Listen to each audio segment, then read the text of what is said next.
Hello everybody, long time no jollof. Let's make some jollof rice. So I'm cooking jollof rice for 50 guests for an event.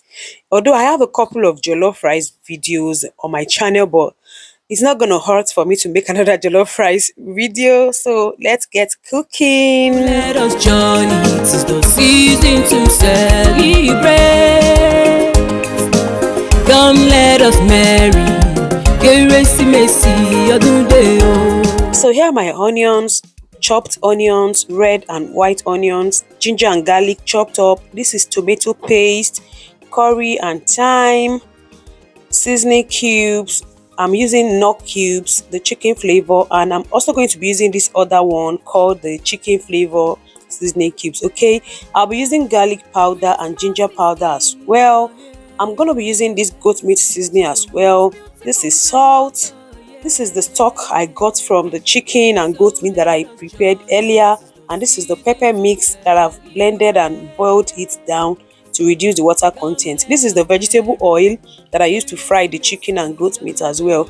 So this is me and my sister starting off the cooking as early as 5:30 a.m. in the morning. So we are making use of this industrial gas stove. Yeah, our vegetable oil goes into the pot and I'm pouring the onions. I'm going to allow that to fry. While it's frying, I'm adding the seasonings. I'm adding thyme, seasoning cubes, ginger and garlic. My tomato paste also goes into the mix, and I'm going to allow that to fry until I eradicate the sour taste of tomato paste. Okay, you don't want it to be sour. Okay, and then we are adding our pepper mix. For some weird reasons, my sisters, they were twinning, they were wearing the same kind of clothes. It was unplanned anyways. So I'm adding my salt to the mix now, and I'm going in with my curry powder. My sisters have started washing the rice. On the other side, you can see them washing the rice. I'm adding ginger and garlic powder to the pepper mix as well, and I will allow that to fry. Those are my sisters washing the rice. Yeah, so this is the situation in the pot right now. The pepper is frying nicely, but you have to keep stirring it so that it doesn't burn. Yeah, so I'm going in with my stock now. One thing about using stock is that you have to sieve it. I've already sieved the stock previously off camera, to get rid of the onions or the meat pieces and bits that might be in the stock. You don't want to get all those particles into your tomato mix. Okay, so this is what the situation looks like right now. It's frying, it's bubbling, cooking nicely. I'm going to allow that to boil for a moment before I move on to the next thing. Now we're going in with our washed rice. Like I said, I'm cooking for 50 guests. I like to estimate my rice based on the number of guests. I used to estimate 1 cup for a guest. That means I'm going in with 50 cups of rice. But then, as a Nigerian that I am, RSVP is nothing in Nigeria. So we have to add extra for people that might not be invited but will show up. Okay, so we're going in with water now. Another thing is that when you are cooking jollof rice, don't add a lot of water at the beginning. Okay, you need to add water as you cook. When the water gets dried up, you add more water if needed. Okay, you don't want to end up with a soggy rice. You don't want your rice to be cooked and then there will still be water in the jollof rice. You get what I'm saying? So you add water bit by bit.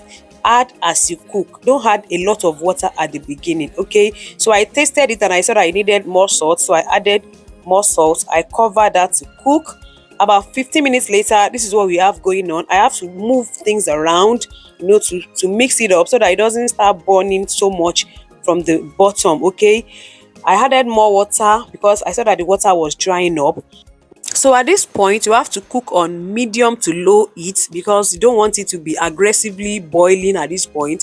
Just allow it to boil gently so that it will cook thoroughly and it will not burn. Okay, and then I covered again. After about another 15 minutes, my rice was literally ready. So I'm trying to mix it up again to make everything to mix up nicely. Okay, so that everything can steam together. If there's any other like 1 or 2 grains of rice that is uncooked. Okay, so I'm adding my onions right now, and at this point you can go in with your butter if you want to, but I didn't use butter because the stock that I use has a lot of fat in it. Like the goat that we use for this jollof rice is so fatty. and the chicken, so I don't want to add more butter, more fat to the rice. So I'm mixing the rice together. The ideal thing to use for your rice is the wooden spoon, that wooden spatula. The Yoruba people call it omorogun, but I don't have it. I always forget to get omorogun until I need to use it. So the spoon is not the ideal thing to use, but I still used it anyways because the rice was not so much. Okay, so wooden spoon is the best. Okay, don't be like me. Get a wooden spoon for your bulk jollof rice. Guys, look at the jollof rice. It's giving. It is giving.